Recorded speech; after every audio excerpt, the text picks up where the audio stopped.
বাল্য বিবাহকাৰী শ্ৰমিক গ্ৰেপ্তাৰ কৰা সন্দৰ্ভত চিচিবৰগাঁৱত প্ৰতিক্ৰিয়া প্ৰকাশ ছাত্ৰ মুক্তিৰ কেন্দ্ৰীয় সহকাৰী সম্পাদক ৰুদ্ৰ ভূঞাৰ। অসমৰ মুখ্যমন্ত্ৰীগৰাকীৰ নিৰ্দেশত সম্প্ৰতি সমগ্ৰ অসমতে হাজাৰ হাজাৰ বাল্য বিবাহকাৰী শ্ৰমিক গ্ৰেপ্তাৰ কৰি জেল হাজতলৈ প্ৰেৰণ কৰিছে। চৰকাৰৰ এই কাৰ্যৰ বিৰুদ্ধে আজি চিচিবৰগাঁৱত প্ৰতিক্ৰিয়া প্ৰকাশ কৰিছে ছাত্ৰ মুক্তি সংগ্ৰাম সমিতিৰ কেন্দ্ৰীয় সহকাৰী সম্পাদক ৰুদ্ৰ ভূঞাই। তেওঁ সংবাদ মাধ্যমৰ আগত অভিযোগ উত্থাপন কৰি কয় যে বাল্য বিবাহ সামাজিক ব্যাধি, কিন্তু অসমৰ মাননীয় মুখ্যমন্ত্ৰীগৰাকীৰ প্ৰতিটো কথা যুক্তিসংগত নহয়।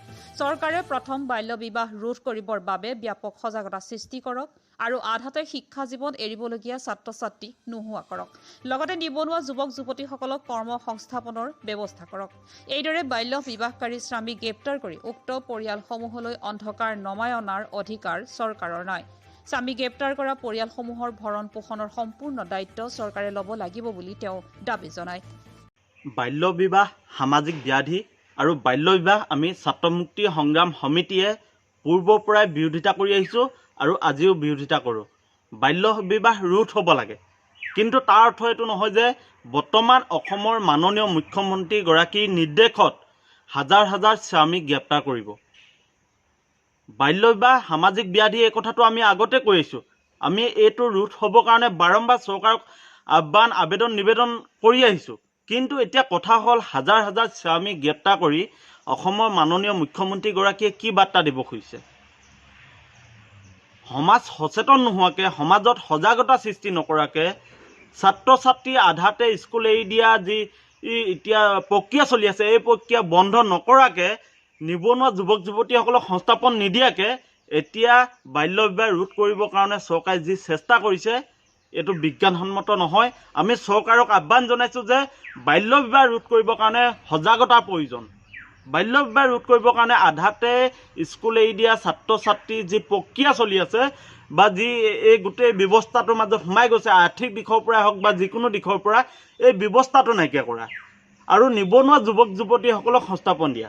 চৰকাৰে এই কাৰ্য কৰিলেহে বাল্য বিবাহ ৰোধ হ'ব। অন্যথা এনেকৈ হাজাৰ হাজাৰ শ্ৰমিক গ্ৰেপ্তাৰ কৰি চৰকাৰে যি প্ৰক্ৰিয়া আৰম্ভ কৰিছে এই প্ৰক্ৰিয়া যুক্তিসংগত নহয়। কাৰণ হাজাৰ হাজাৰ শ্ৰমিক গ্ৰেপ্তাৰ কৰাৰ পিছত সেই পৰিয়ালটো কি হ'ব? ল'ৰা ছোৱালীৰ অৱস্থা কি হ'ব? চৰকাৰে কৈছে যে অৰুণোদয় দিব। ঠিক আছে, অৰুণোদয় দিব, তেওঁলোকে অৰুণোদয় পাব লাগে, কিন্তু অৰুণোদয়ৰ নামত যে এটা পৰিয়াল চলিব পাৰিব এই কথা যুক্তিসংগত নহয়।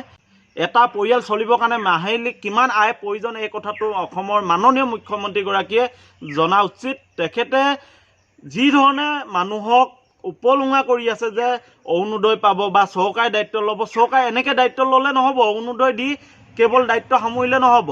চৰকাৰে সম্পূৰ্ণ ল'ৰা ছোৱালী পঢ়ুৱাৰ পৰা ধৰি সম্পূৰ্ণ ঘৰৰ দায়িত্ব ল'ব লাগিব। গতিকে আমি চৰকাৰক আহ্বান জনাইছোঁ, কিছুমান অলাগতিয়াল কথাত সময় নষ্ট কৰি চৰকাৰ চলাই থকাতকৈ তেখেতলোকে চৰকাৰৰ পৰা পদত্যাগ কৰিব লাগে।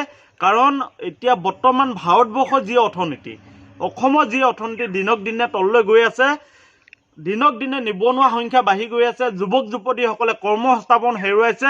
আৰু আমাৰ এটা কথা মনত আছে যে মুখ্যমন্ত্ৰীগৰাকীয়ে এক লাখ নিবনুৱা যুৱক যুৱতীক চাকৰি দিব, কিন্তু আজি সেই চাকৰি ক'ত? আজি কিছু সংখ্যকে চাকৰি পাইছে, দৰমহা পোৱা নাই। গতিকে এই কথাবোৰ লুকুৱাবৰ কাৰণে মুখ্যমন্ত্ৰী ডাঙৰীয়াই কিছুমান অলাগতিয়াল কথা সমাজৰ মাজত এৰি দি কিছুমান প্ৰসাৰ ল'ব খুজিছে নেকি? আমি মাননীয় মুখ্যমন্ত্ৰীগৰাকীক আহ্বান জনাইছোঁ, তেখেতৰ সুমতি আহক। তেখেতে যিটো কাৰণে তেখেতে দায়িত্ব লৈছিল সমাজখন সলনি কৰা, সমাজখন সলনি কৰিবৰ কাৰণে তেখেতে নিজৰ দায়িত্ব পালন কৰক। এনেকৈ হাজাৰ হাজাৰ শ্ৰমিক গ্ৰেপ্তাৰ কৰি তেখেতে সমাজ পৰিৱৰ্তন কৰিব নোৱাৰে। তেখেতে সমাজৰ যি এতিয়া ব্যাধি বাল্য বিবাহ, এই বাল্য বিবাহ ৰোধ কৰিব নোৱাৰে। বাল্য বিবাহ ৰোধ কৰিব হ'লে তেখেতে প্ৰথমেই আধাতে স্কুল এৰি দিয়া ছাত্ৰ ছাত্ৰীৰ সংখ্যা তেখেতে নোহোৱা কৰক। নিবনুৱা যুৱক যুৱতীসকলক তেখেতে কৰ্ম সংস্থাপন দিয়াৰ ব্যৱস্থা কৰক।